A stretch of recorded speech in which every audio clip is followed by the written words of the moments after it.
Hello, my name is Allie, and today I'm going to be talking about the book The Wicked Deep by Shea Ernshaw. So I just read this book and I finished it a few days ago and I really enjoyed it. And this was a book that was definitely a surprise to me that I really enjoyed. I kind of went into it expecting not to like it, but then I ended up really loving it and it really surprised me. And I'm so glad that this ended up being the last book that I read in October, and I actually finished it on the night of Halloween. So basically what this book is about is a girl named Penny, and she lives in this very small town. I'm pretty sure it's in Oregon, and there is a curse on the town from these three witches that were drowned kind of in the 19th century. And ever since then, they come back every year before the summer solstice, and they end up drowning at least 3 boys every single year, kind of in revenge for what happened to them back in the 19th century when they were drowned. So Penny lives on a very small island that has a little lighthouse, and her father actually ended up disappearing a few years back, and she doesn't know what happened to him, and she's been trying to figure that out ever since. So she lives with her mom, and one summer a boy comes into town that she's never seen before, and he is claiming to just be looking for work, and she ends up hiring him to take care of the grounds of the island and the lighthouse and the orchard that is on that island. So this book is super atmospheric, and it was just so beautiful, and the writing was so beautiful, and there was just something about the quality of the writing that really put me into this entire story and really made me feel like I was in that small town in Oregon, and it was so rainy, and the setting was just so gorgeous and lush, and I just absolutely loved the writing in this book. So just kind of like as a taster of what the writing is like in this book, I'm going to read the first 2 paragraphs of the first chapter. I have an old black and white photograph taken in the 1920s of a woman at a traveling circus floating in a massive tank filled with water. Blonde hair billowing around her head, legs hidden by a false mermaid's fin made of metallic fabric and thread to look like scales. She is wispy and angelic with thin lips pinched tightly together, holding her breath against the icy water. Several men stand in front of the glass tank, staring at her as if she were real, so easily fooled by the spectacle. I think of this photograph every spring when murmurs begin to circulate through the town of Sparrow about the 3 sisters who were drowned beyond the maw of the harbor, past Lumiere Island, where I live with my mother. I imagine the 3 sisters floating like delicate ghosts in the dark shadows beneath the water's surface, mercurial and preserved just like the sideshow mermaid. Did they struggle to stay above the waterline 2 centuries ago, when they were forced into the deep, or did they let the weight of each stone carry them swiftly to the cold, rocky bottom of the Pacific? I just think that's so beautiful, just the way that she strings words together and finds a way to really put an image in your head. I think that's so important, especially with a book like this that is kind of supposed to be a little mysterious. And it's just so hard to explain because there's just this quality about this book that is so beautiful, and I could really see it in my head like a TV show or like a movie. And I'm pretty sure that this is actually going to be turned into like a TV show on Netflix, I'm pretty sure. And I really hope that it does because it is just magnificent. And I think this would work so well as a TV show. So going into this, I really had expected quite a few things about this book. Like, I had already had my theories about the way that this was going to go and the way that the plot was going to kind of unfold. And so I already had all those theories in my head when I was reading this book. And this book actually does a really good job at kind of not really giving anything away. And it really takes a long time for these secrets to be revealed throughout the plot of this book. And it was also kind of funny because something that I had really disliked about the beginning of this book, which was the fact that it really circled around the romance really heavily, was actually something that ended up being super important by the end of the book, and then I wasn't really mad about it by then. Because in the beginning, I kind of felt like it was focusing a little too much on the romance for me. I kind of wanted to know more about the murders or about like the history of the town. And it was really focusing in on Penny and the romance that she has with this new boy that comes into town.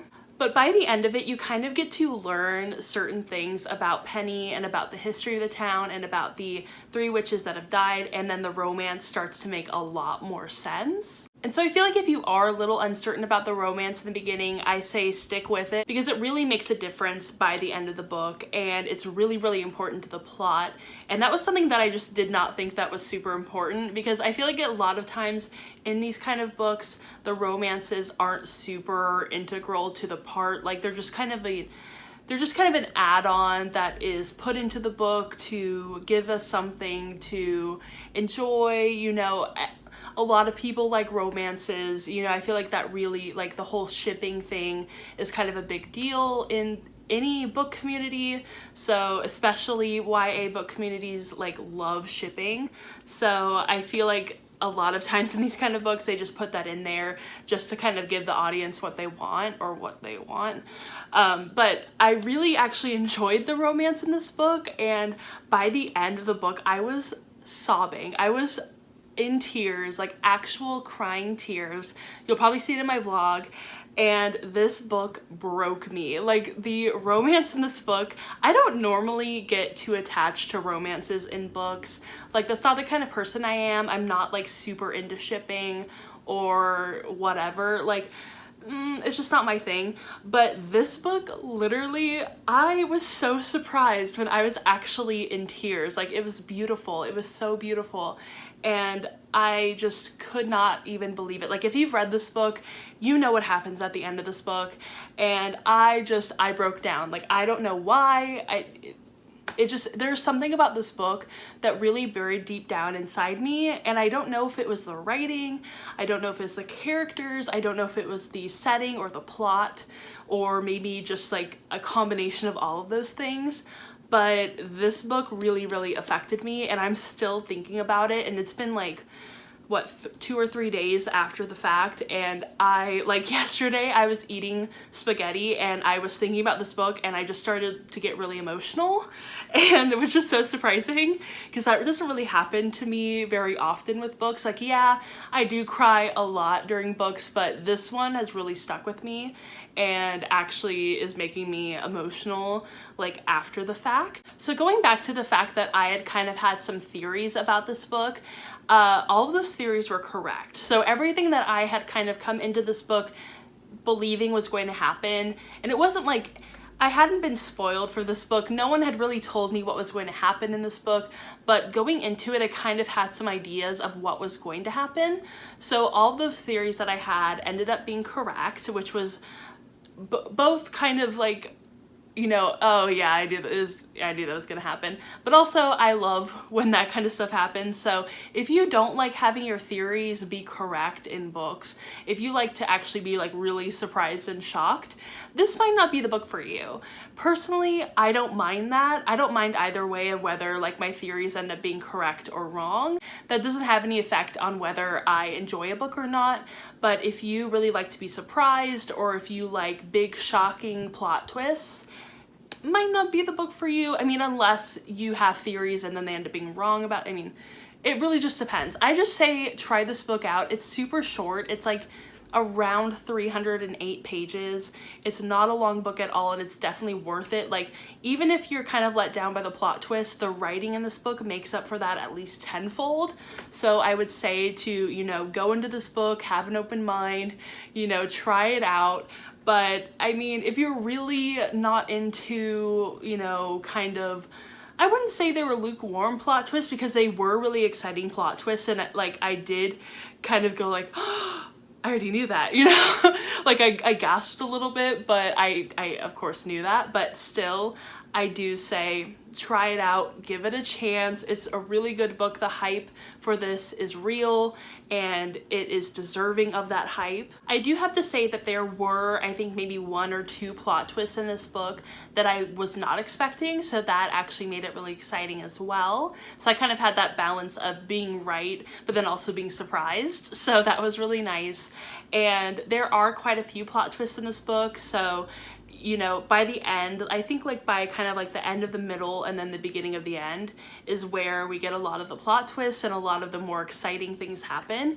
The beginning and the beginning of the middle of this book are kind of quiet times. Like there are some killings and then those are kind of exciting, but for the most part, the beginning of this book is pretty quiet. It's a little more focused on the atmospheric elements of this book and kind of setting the stage for what happens by the end of the book. And you start to see quite a few hints and those kind of come together by the end, and it's really exciting to kind of see all the little elements that are set up in the beginning actually come at the end and make sense with the plot, because it's really exciting for me to see the author put in real and genuine work into creating this really beautiful plot. So if you're looking for a book for fall or even winter, I mean, this is set in the summer months, but personally I feel like it fits better in like the fall and winter months. Maybe that's just me living in California and our summers are pretty hot. So I typically read more fluffy contemporaries for summer, but this one is just perfect for fall.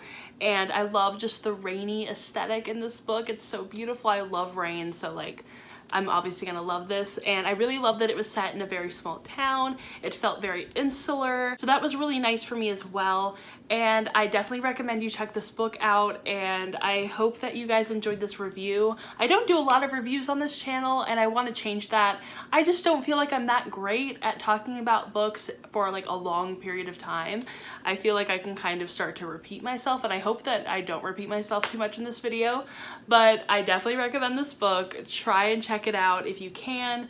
And yes, this is just absolutely beautiful. I actually put it on my favorite shelf, so it has a home there. And yeah, so if you guys have read this book, let me know what you thought about it in the comments down below. And if you haven't read it, then let me know if you're thinking of reading it, or if you have any other recommendations of books that I haven't read yet. So I hope you guys enjoyed this video, and if you did, go ahead and give it a thumbs up and subscribe to my channel. Also go ahead and follow me and all my social media links down below, and I'll see you guys in my next video. Bye!